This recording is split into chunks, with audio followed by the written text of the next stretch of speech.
ओम श्री बृहस्पते नमः। विष्णु भगवान की जय। प्रिय भक्तगणों, आज आप सब सुनेंगे बृहस्पतिवार की संपूर्ण व्रत कथा और साथ में आरती।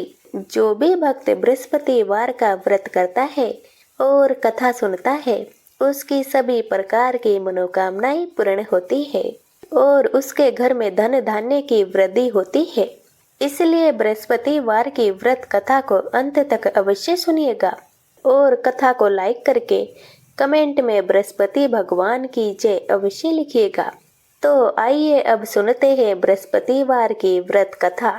भारत वर्ष में एक प्रतापी और दानी राजा राज्य करता था। वह नित्य गरीबों और ब्राह्मणों की सहायता करता था। ये बात उसकी रानी को अच्छी नहीं लगती थी। वह ना ही गरीबों को दान देती थी और ना ही भगवान का पूजन करती थी और राजा को भी दान देने से मना किया करती थी।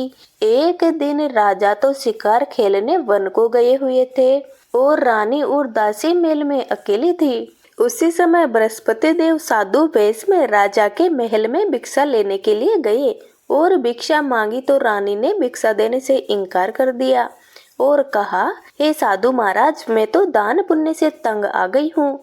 मेरा पति सारा धन लुटाते रहते हैं।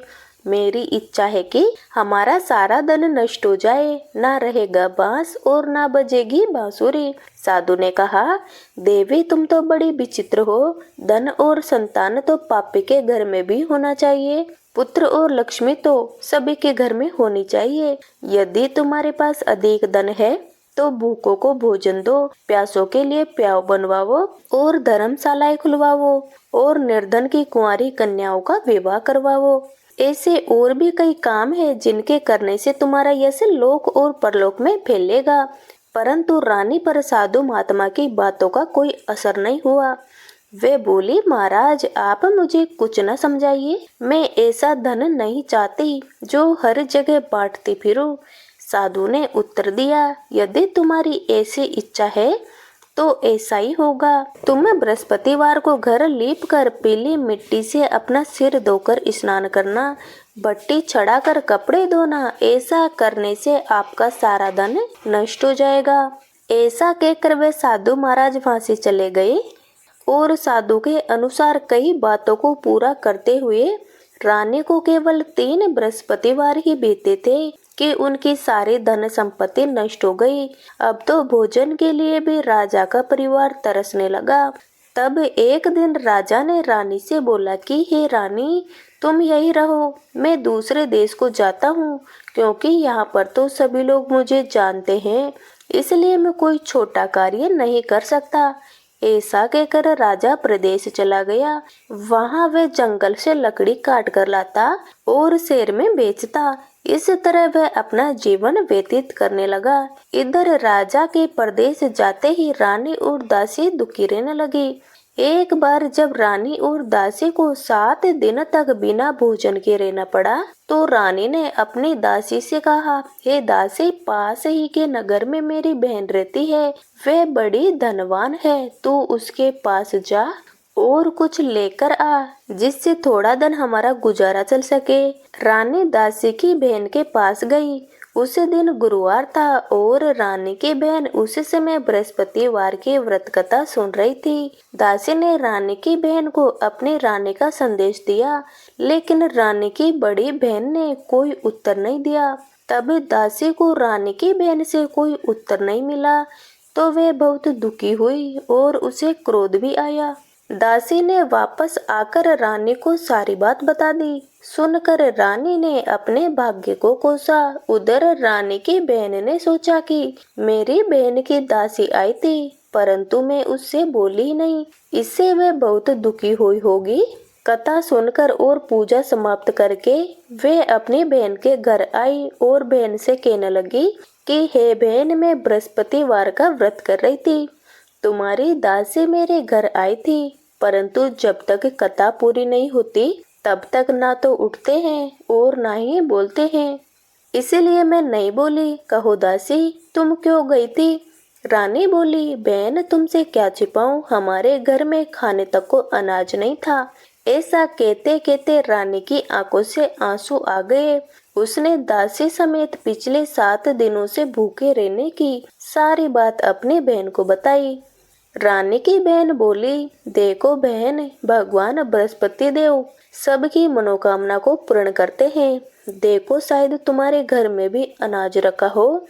पहले तो रानी को विश्वास नहीं हुआ, पर बहन के बार बार कहने पर उसने अपनी दासी को अंदर भेजा तो सचमुच अनाज से भरा एक घड़ा दासी को मिल गया। ये देखकर दासी को बड़ी हैरानी हुई। दासी ने रानी से कहा, हे रानी, जब हमको भोजन नहीं मिलता तो हम व्रत ही तो करते हैं, इसीलिए क्यों ना आपकी बहन से व्रत कथा और उसकी विधि पूछ ली जाए ताकि हम भी व्रत कर सके। तब रानी ने अपनी बहन से बृहस्पतिवार व्रत के बारे में पूछा। उसकी बहन ने बताया, बृहस्पतिवार के व्रत में चने की दाल और मुनक्का से विष्णु भगवान का केले की जड़ में पूजन करे तथा दीपक जलाए, व्रत कथा सुने और पीला भोजन ही करे। इससे बृहस्पति देव प्रसन्न होते हैं और व्रत और पूजन विधि बताकर रानी की बहन अपने घर को लौट गई। 7 दिन के बाद जब गुरुवार आया तो रानी और दासी ने व्रत रखा।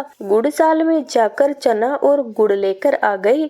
फिर उससे केले की जड़ तथा विष्णु भगवान का पूजन किया। अब पीला भोजन कहाँ से आए, इस बात को लेकर दोनों बहुत दुखी थी, लेकिन उन्होंने व्रत रखा था, इसलिए बृहस्पति देव उनसे बहुत प्रसन्न थे। इसलिए वे एक साधारण व्यक्ति का रूप धारण करके 2 थालों में सुंदर पीला भोजन दासी को देकर चले गए। भोजन पाकर दासी बहुत खुश हुई और फिर रानी के साथ मिलकर भोजन ग्रहण किया। उसके बाद वे सभी गुरुवार को व्रत और पूजन करने लगी। बृहस्पति भगवान की कृपा से उनके पास फिर से धन संपत्ति आ गई, परंतु रानी फिर से पहले की तरह आलस करने लगी। तब दासी बोली, देखो रानी, तुम्हें पहले भी इस प्रकार आलस्य करती थी, तुम्हें धन रखने में भी कष्ट होता था, इस कारण सभी धन नष्ट हो गया, और अब जब बृहस्पति भगवान की कृपा से पुनः धन मिला है तो तुम्हें फिर से आलस्य होता है। दासी रानी से बोली कि बड़ी मुसीबतों के बाद हमने ये धन पाया है, इसलिए हमें दान पुण्य करना चाहिए, भूखे मनुष्यों को भोजन कराना चाहिए और धन को शुभ कार्यों में खर्च करना चाहिए, जिससे तुम्हारे कुल का यश बढ़ेगा, स्वर्ग की प्राप्ति होगी और पितृ प्रसन्न होंगे। दासी की बात मानकर रानी अपना धन शुभ कार्यों में खर्च करने लगी, जिससे पूरे नगर में उसका यश फैलने लगा। उधर एक दिन राजा दुखी होकर जंगल में एक पेड़ के नीचे आसन जमाकर बैठ गया। वह अपनी दशा को याद करके व्याकुल होने लगा। उस दिन बृहस्पतिवार का दिन था। अचानक उसने देखा कि निर्जन वन में एक साधु महाराज प्रकट हुए। वे साधु वेश में स्वयं बृहस्पति देवता थे। वे लकड़हारे के सामने आकर बोला कि हे लकड़हारे, इस सुनसान जंगल में तू अकेला चिंता मगन क्यों बैठा है? लकड़हारे ने दोनों हाथ जोड़कर प्रणाम किया और उत्तर दिया, महाराज जी, आप सब कुछ जानते हैं, मैं आपसे क्या कहूँ। ये कहकर राजा रोने लगा और साधु को अपनी सारी बात बता दी। साधु महात्मा ने कहा, तुम्हारी स्त्री ने बृहस्पतिवार के दिन बृहस्पति भगवान का निरादर किया है, जिसके कारण रुष्ट होकर उन्होंने तुम्हारी ये दशा कर दी है। लेकिन अब तुम चिंता मत करो, मेरे कहने पर चलो तो तुम्हारे सब कष्ट दूर हो जाएंगे और भगवान पहले से भी अधिक तुम्हें धन संपत्ति देंगे। तुम्हें बृहस्पतिवार के दिन कथा किया करो। 2 पैसे से चने मुनक्का लाकर उनका प्रसाद बनाओ और शुद्ध जल से लोटे में शक्कर मिलाकर अमृत तैयार करो। कथा सुनने वाले सभी को अमृत व प्रसाद को बांटकर खुद भी ग्रहण करो। ऐसा करने से भगवान तुम्हारी सभी मनोकामनाएं पूर्ण करेंगे। साधु के ऐसे वचन सुनकर लकड़हारा बोला, प्रभु, मुझे लकड़ी बेचकर इतना पैसा नहीं मिलता जिससे भोजन के उपरांत कुछ बचा सकूं। मैंने रात्रि में अपनी रानी को व्याकुल देखा है। मेरे पास कुछ भी नहीं है जिससे उनकी खबर मंगा सकूं। और फिर मैं बृहस्पति देव की कौन सी कहानी सुनूं? मुझे तो कुछ मालूम ही नहीं है। साधु ने कहा, हे लकड़हारे, तुम किसी बात की चिंता मत करो। बृहस्पतिवार के दिन तुम रोजाना की तरह लकड़ियां लेकर शहर को जाओ। तुमको रोज से दुगुना धन प्राप्त होगा, जिससे तुम भली भांति भोजन कर लोगे और बृहस्पति देव की पूजा का सामान भी आ जाएगा। और बृहस्पति देवता की कथा इस प्रकार है। प्राचीन काल में एक ब्राह्मण रहता था। वे बहुत निर्धन था, उसकी कोई संतान नहीं थी। उसकी पत्नी बहुत मलिनता के साथ रहती थी। वे ना ही स्नान करती और ना ही किसी देवता का पूजन किया करती। इससे ब्राह्मण देवता बड़े दुखी थे। बेचारे बहुत कुछ कहते थे, किंतु उसका कुछ परिणाम नहीं निकला। भगवान की कृपा से ब्राह्मण की पत्नी के कन्या रूपी रत्न पैदा हुआ। कन्या बड़ी होने पर प्रातः स्नान करके विष्णु भगवान का जाप और बृहस्पतिवार का व्रत करने लगी। अपने पूजन पाठ को समाप्त करके विद्यालय जाती तो अपनी मुट्ठी में जौ भर के ले जाती और पाठशाला के मार्ग में डालती जाती। तब ये जो स्वर्ण के हो जाते तो लौटते समय उनको बीन कर घर ले आती। एक दिन वे बालिका सूप में उस सोने की जौ को फटक कर साफ कर रही थी कि उसके पिता ने देख लिया और कहा, हे बेटी, सोने के जौ के लिए तो सोने का सूप होना चाहिए। दूसरे दिन बृहस्पतिवार था। उस कन्या ने व्रत रखा था और बृहस्पति देव से प्रार्थना करके कहा, मैंने आपकी पूजा सच्चे मन से की है, तो मेरे लिए सोने का सूप भी दे दो। बृहस्पति देव ने उसकी प्रार्थना स्वीकार कर ली। रोजाना की तरह वह कन्या जौ फैलाती हुई जाने लगी। जब लौटकर जौ बीन रही थी तो बृहस्पति देव की कृपा से सोने का सूप मिला। उसे वह घर ले आई और उसमें जौ साफ करने लगी, परंतु उसकी माँ का वही ढंग रहा। एक दिन की बात है कि वह कन्या सोने के सूप में जौ साफ कर रही थी। उसी समय उस शेर का राजपुत्र वहां से होकर निकल रहा था। उस कन्या के रूप और कार्य को देखकर वह मोहित हो गया और अपने घर आकर भोजन और जल त्याग कर उदास होकर लेट गया। राजा को इस बात का जब पता लगा तो अपने प्रधानमंत्री के साथ उसके पास गए और बोले, हे बेटा, तुम्हें किस प्रकार का कष्ट है? किसी ने तुम्हारा अपमान किया है अथवा और कोई कारण हो सो मुझसे कहो, मैं वही कार्य करूंगा जिससे तुम्हें प्रसन्नता हो। अपने पिता की राजकुमार ने बातें सुनी तो वह बोला, मुझे आपकी कृपा से किसी प्रकार का दुख नहीं है। किसी ने मेरा अपमान भी नहीं किया, परंतु मैं उस लड़की से विवाह करना चाहता हूँ जो सोने के सूप में जौ साफ कर रही थी। ये सुनकर राजा आश्चर्य में पड़ गया और बोला, हे बेटा, इस तरह की कन्या का पता तो तुम ही लगाओ, मैं तो उसके साथ तेरा विवाह करवा दूंगा। राजकुमार ने उस लड़के के घर का पता बता दिया। तब मंत्री उस लड़के के घर गए और ब्राह्मण देवता को सभी हाल बताया। ब्राह्मण देवता राजकुमार के साथ अपनी कन्या का विवाह करने के लिए तैयार हो गए तथा विधि विधान के अनुसार ब्राह्मण की कन्या का विवाह राजकुमार के साथ हो गया। कन्या के घर से जाते ही पहले की भांति उस ब्राह्मण देवता के घर में गरीबी का निवास हो गया। अब भोजन के लिए भी अन्न बड़ी मुश्किल से मिलता था। एक दिन दुखी होकर ब्राह्मण देवता अपनी पुत्री के पास गए। बेटी ने पिता की दुखी अवस्था को देखा और अपनी माता का हाल पूछा। तब ब्राह्मण ने सभी हाल कहा। कन्या ने बहुत सा धन देकर अपने पिता को विदा कर दिया। इस तरह ब्राह्मण का कुछ समय सुखपूर्वक व्यतीत हुआ। कुछ दिन के बाद फिर वही हाल हो गया। ब्राह्मण फिर अपनी कन्या के यहाँ गया और सारा हाल कहा तो लड़की बोली, पिताजी, आप माताजी को यहीं ले आओ, मैं उन्हें विधि बता दूंगी जिससे उनकी गरीबी दूर हो जाएगी। तब ब्राह्मण देवता अपनी पत्नी को साथ लेकर पहुँचे तो अपनी माँ को समझाने लगी कि हे माँ, तुम प्रातःकाल प्रथम स्नान आदि करके विष्णु भगवान का पूजन करो तो सब दरिद्रता दूर हो जाएगी। परंतु उसकी माँ ने उसकी एक भी बात नहीं मानी और प्रातःकाल उठकर अपनी पुत्री के बच्चों की जूठन को खा लिया। इससे उसकी पुत्री को भी बहुत गुस्सा आया। उसने एक रात को एक कोठरी से सारा सामान निकाल दिया और अपनी माँ को उसमें बंद कर दिया। प्रातःकाल उसमें से उसे निकाला तो स्नान आदि करा के पूजा पाठ करवाया तो उसके माँ की बुद्धि ठीक हो गई। इसके बाद वे नियम से पूजा पाठ करती और प्रत्येक बृहस्पतिवार को व्रत रखने लगी। इस व्रत के प्रभाव से उसके माता और पिता बहुत ही धनवान और पुत्रवान हो गए और बृहस्पति देवता के प्रभाव से इस लोक के सुख को भोग कर अंत में स्वर्ग को प्राप्त हुए। इस तरह कहानी के कर साधु देवता वहां से अंतर्ध्यान हो गए। धीरे धीरे समय व्यतीत होने पर फिर वही बृहस्पतिवार का दिन आया। लकड़हारा जंगल से लकड़ी काट कर किसी शहर में बेचने गया। उसे उस दिन और दिन से अधिक पैसा मिला। राजा ने चना गुड़ आदि लाकर गुरुवार का व्रत किया। उसे दिन से उसके सभी क्लेश दूर हो गए। परंतु जब दोबारा गुरुवार का दिन आया तो बृहस्पतिवार का व्रत करना ही भूल गया। इस कारण बृहस्पति भगवान नाराज हो गए।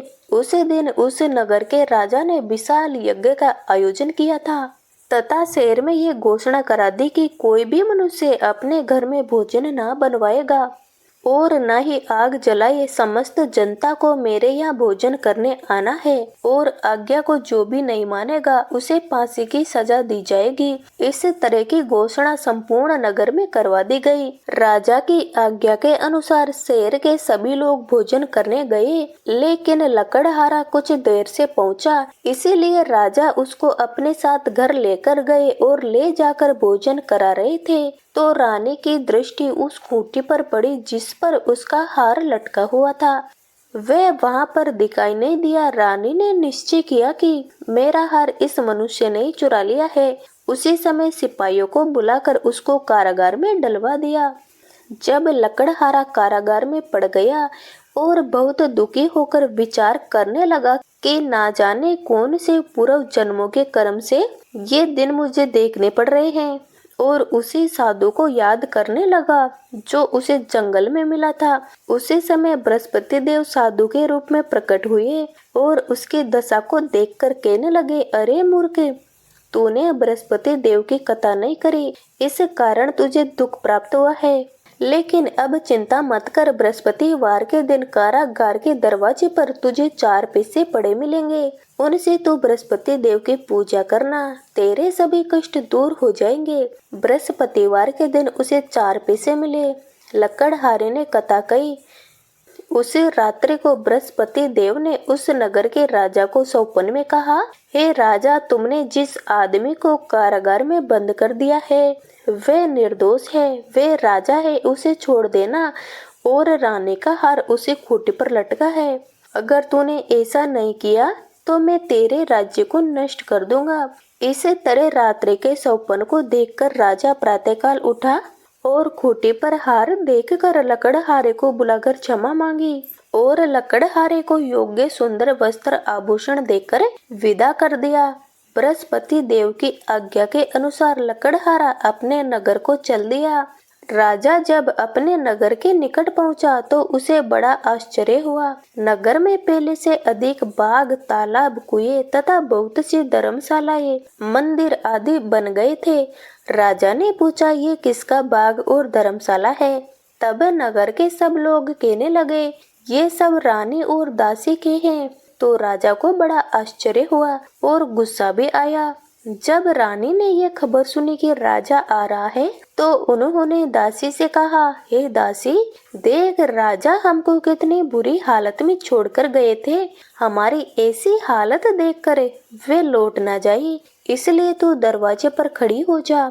आज्ञा के अनुसार दासी दरवाजे पर खड़ी हो गई। राजा आए तो उन्हें अपने साथ लेकर आई।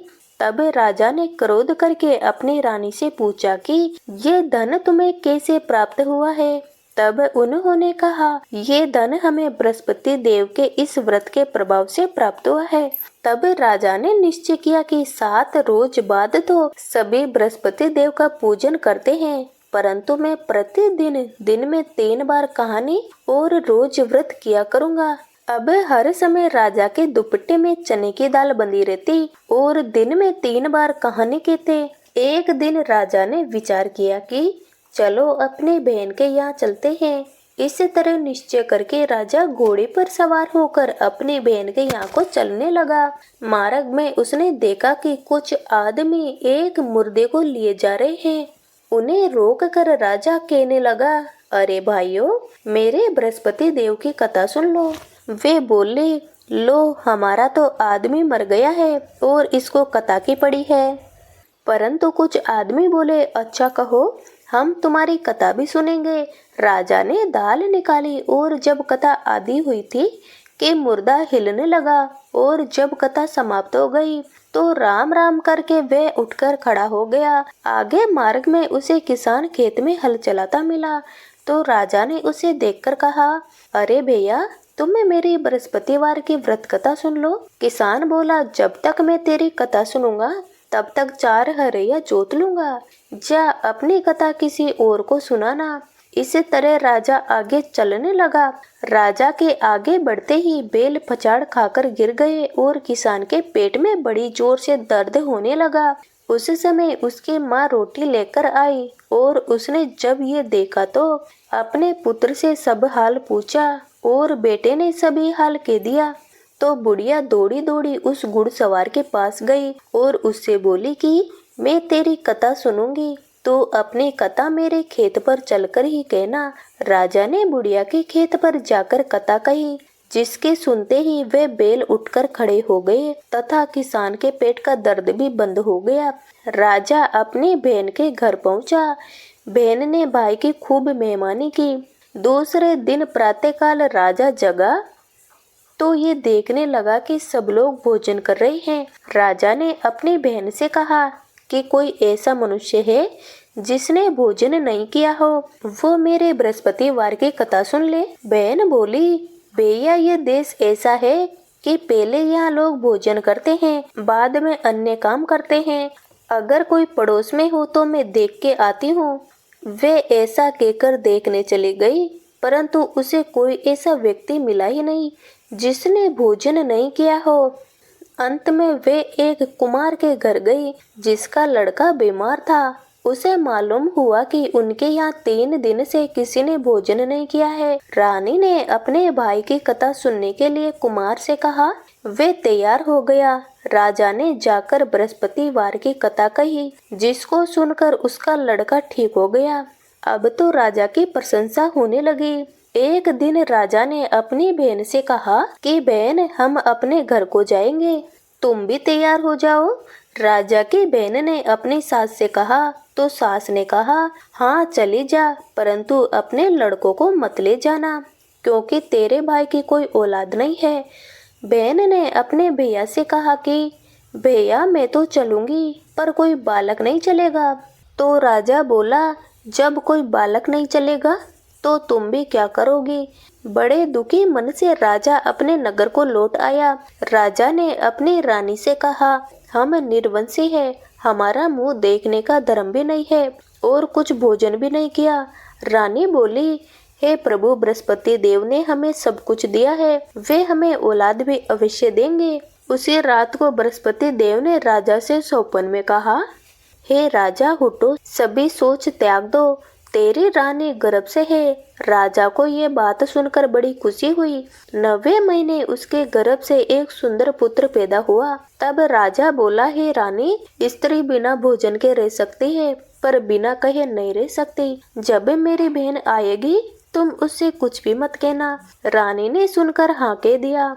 तब राजा के बहन ने ये शुभ समाचार सुना तो वह बहुत खुश हुई और बधाई लेकर अपने भाई के यहाँ आई। तभी रानी ने कहा, घोड़ा चढ़कर तो नहीं आई है, गधा चढ़कर आई है। राजा की बहन बोली, भाभी, मैं इस प्रकार नहीं कहती तो तुम्हें औलाद कैसे मिलती। बृहस्पति देव ऐसे ही है, जैसे जिसके मन में कामनाएं है वे सभी को पूर्ण करते हैं। जो श्रद्धा पूर्वक बृहस्पतिवार का व्रत करता है एवं कथा सुनता या दूसरों को सुनाता है, बृहस्पति देव उनकी सभी मनोकामनाएं पूर्ण करते हैं।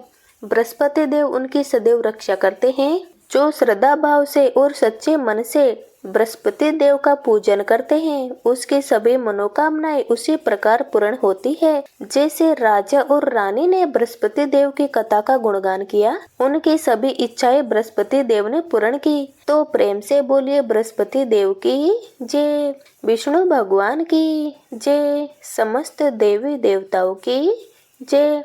अब आप भगवान बृहस्पति देव की आरती का श्रवण कीजिए। ओम जय बृहस्पति देवा, ओम जय बृहस्पति देवा, छिन छिन भोग लगाऊं कदली फल मेवा। ओम जय बृहस्पति देवा, तुम पूर्ण परमात्मा, तुम अंतर्यामी, स्वामी तुम अंतर्यामी, जगत पिता जगदीश्वर तुम सबके स्वामी। ओम जय बृहस्पति देवा, चरणामृत निज निर्मल सब पातक हरता, स्वामी सब पातक हरता, सकल मनोरथ दायक कृपा करो भरता। ओम जय बृहस्पति देवा, तन मन धन अर्पण कर जो जन शरण पड़े, स्वामी जो जन शरण पड़े, प्रभु प्रकट तब होकर आकर द्वार खड़े। ओम जय बृहस्पति देवा,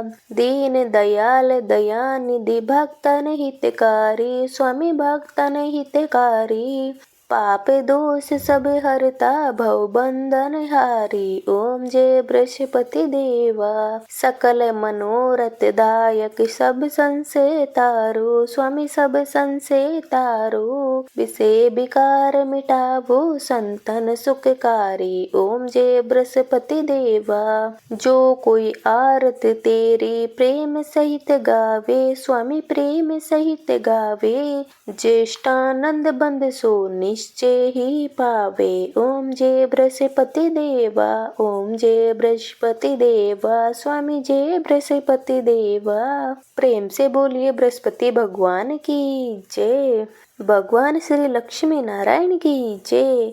तो प्रिय श्रोताओं, ये थी बृहस्पति देवता की संपूर्ण व्रत कथा और आरती। यदि आपको पसंद आई है तो वीडियो को लाइक अवश्य कीजिएगा, अपने मित्रों और परिवारजनों को शेयर कीजिएगा और कमेंट में भगवान बृहस्पति देव की जय अवश्य लिखिएगा। और चैनल पर नए हैं तो चैनल को सब्सक्राइब कर लीजिए जिससे ऐसी व्रत कथा आपको सबसे पहले मिल सके। प्रेम से बोलिए भगवान श्री बृहस्पति देव की जय।